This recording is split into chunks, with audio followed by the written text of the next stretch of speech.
So I'm replacing an oxygen sensor on my 99 Ford Expedition. The oxygen sensor is located over here, right where that green wire is. Right here. It's a 7/8 inch nut.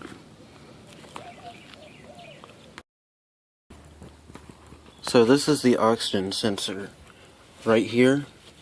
This is the connector, which connects right there. Here's the sensor itself. I've already loosened it, and now you can just easily turn it off.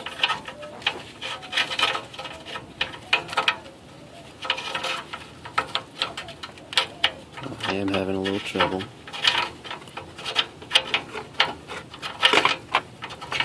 I use some WD-40 to loosen it up. And that's the bad oxygen sensor.